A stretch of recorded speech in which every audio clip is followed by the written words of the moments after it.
Hey, what's up everyone? So this is gonna be my very first vlog that is gonna be fully in English. Up to now, my whole YouTube channel was in Dutch, and the reason for that is that I basically just wanted to share my life, what it is like here in Dubai, and the main target group for that was the Netherlands. Now, I am preparing for WBFF. This is gonna be my first bikini competition ever. And I've seen a lot of you guys following me through Instagram, through Facebook, through TikTok. I wanted to make my content a little bit more accessible. And I'm gonna share a lot of information about my prep towards the WBFF. And I thought that my content would be a lot more valuable if I would start to share it in English. Where are we today? It is Monday, May 15, and in 2 weeks I am gonna leave Dubai for a while. I'm gonna be in Spain for, well, I think at least 2 months. We bought an open ticket.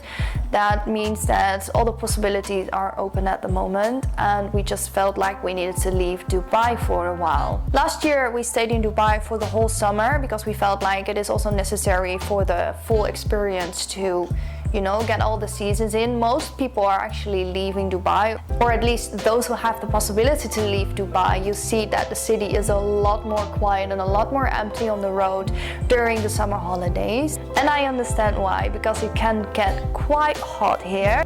We are now halfway May, and now you really feel that the temperature is rising again. It is not only the rising temperature, but it's like the humidity in the air that makes it very difficult to stay outdoors. We noticed that in July and August, even when you are walking on the street during the night, the humidity is so high that the sweat is just dripping from your back. So we just didn't want to do that anymore for the second time. So that's why we're gonna leave to Spain.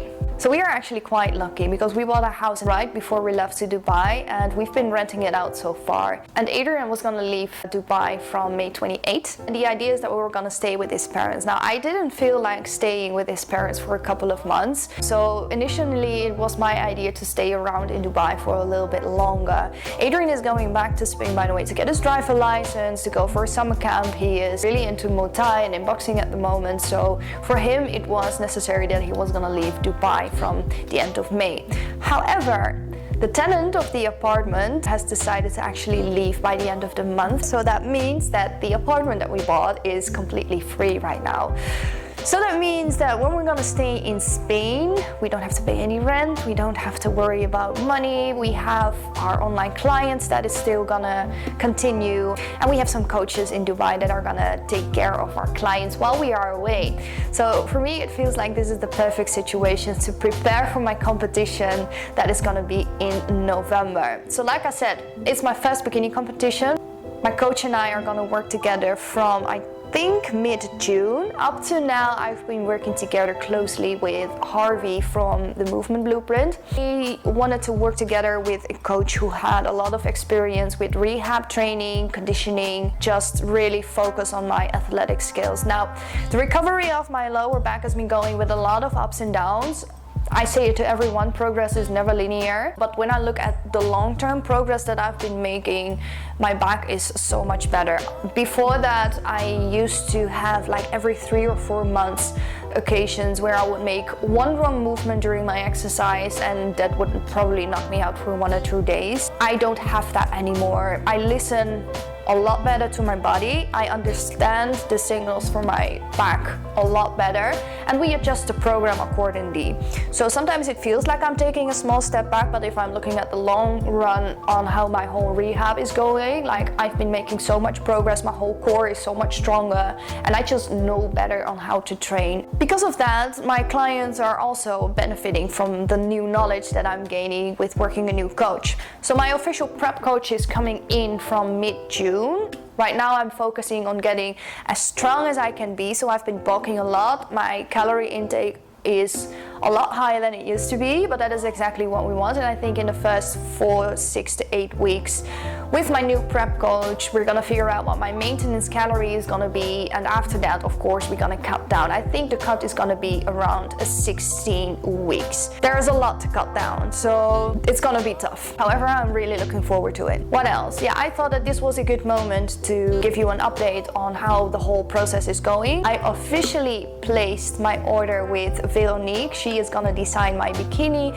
We already did an initial consultation a couple of weeks ago to just figure out like, what does WBFF mean? What does it take to get into this federation?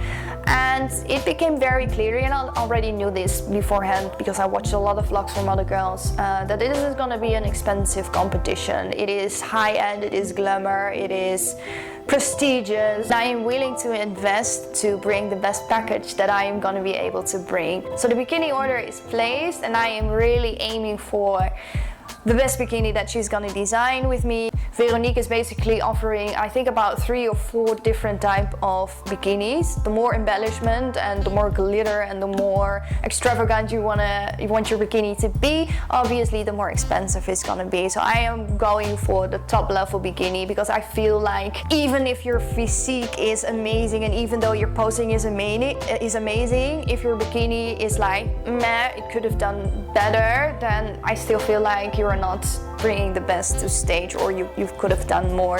And also think that it's also gonna help you massively in just feeling amazing, and that is exactly what you want to bring to stage. That is also what I like about this federation compared to other federation, is that you don't see the girls completely drained from their energy. The most important thing is that the girls look happy, they look healthy, they have a lot of volume in their muscles, and that is what I 100% like about WBFF, and that's also the reason why I wanted to compete in this federation. So when it comes to my motivation at the moment, to be honest, it is actually quite low. Last week I was really struggling with my training. I also checked the stats on my Fitbit, and I saw that the heart rate variability was not extremely low, but it was on the low end. If you see my socials, I've been struggling a lot with a lot of inflammation in my body. I have to get it tested out. So my motivation was at an all-time low last week. I think I only trained on Monday and on a Saturday, and just throughout the whole week I felt so extremely sore and tired. First thing that I did, of course, was getting back in touch with my coach, and that is also what I wanted to mention today, is that communicating between you and your coach is extremely important. There are gonna be tons of occasions where you're gonna struggle with your training, with your motivation, with your eating, and from what I see with my clients is that they feel ashamed to talk about it. They feel like when they are crushing the program, and that is what they're gonna share, and they need to share their successes, but whenever they are struggling, they are not sharing it. And if there is one thing that I can tell you what is important in order to make your training program or your fitness program work, is the communication between you and your coach. Your coach is here for you to adjust your program or to help you get through the tough times. That is what the job of your coach is.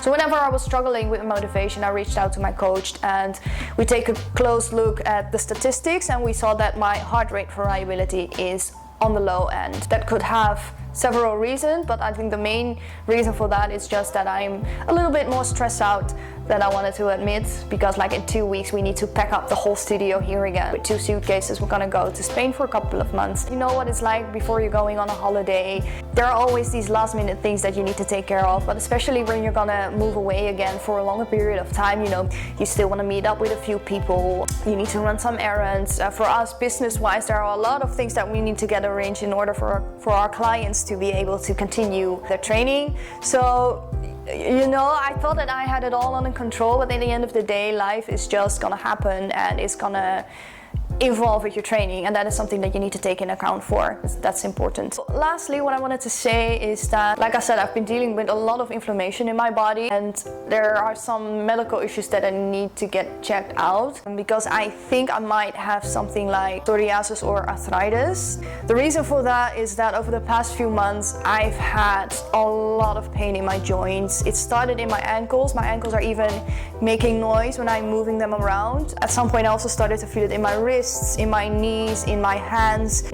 Every once in a while I get these flare-ups on my fingers where I get like these tiny patches of rash. But at some point I also started to get like pitting in my nails, and like the nails on these two fingers suddenly started to get like extremely thick, and my right nail is even lifting from my nail bed. Over the past 45 days, I've been radically cleaning up my diet. To be very honest, I used my whole bulk as an excuse to eat shit food. Like, I can eat a lot of calories, obviously, because I'm teaching a lot of classes as well. So like the energy use is high and I need a lot of calories, but it doesn't mean that you just can eat chips and chocolates every single day, because obviously it has been affecting my body. And over the past 45 days I've been cleaning up my diet, and I feel like the inflammation is getting a little bit lower again, and that is also what I see in the heart rate variability, is that number has been going up a couple of times already. So that is a good indication that diet is doing a lot for your body. I didn't have any knowledge about inflammation up till now, and I've been reading into it a lot. It's a complex subject, but I do feel that the quality of the food here in Dubai is just not good. My friend Lily actually talked about it on her stories as well. Like she got breaks out on her skin so bad since she moved to Dubai, and she didn't have any of those issues when she was living in the UK. So that is it for today. This feels like a solid update. Obviously, I'm gonna keep you guys posted in the following months, and then I'm gonna call these the WBFF prep files. So looking forward to going to Spain. I'm gonna take at least 2 weeks of a solid holiday. But after that, it's going to be important to adjust to a normal daily routine. And I think that is going to be the biggest challenge, is that I associate Spain with holiday and with comfort and just eating whatever you want. I need to flip that mindset, like, okay, this is going to be my home for a while and I just need to get my normal diet back in. I think that is also one of the reasons why people who just moved to Dubai are going to gain a lot of weight. They literally call it the Dubai stone, because people stay into that holiday spirit. So that is something that I need to look out for. So thank you so much for watching again. If you like this video, don't forget to give this a thumbs up. Don't forget to subscribe as well. And hopefully I'm gonna see you next time again. Thank you so much. See ya.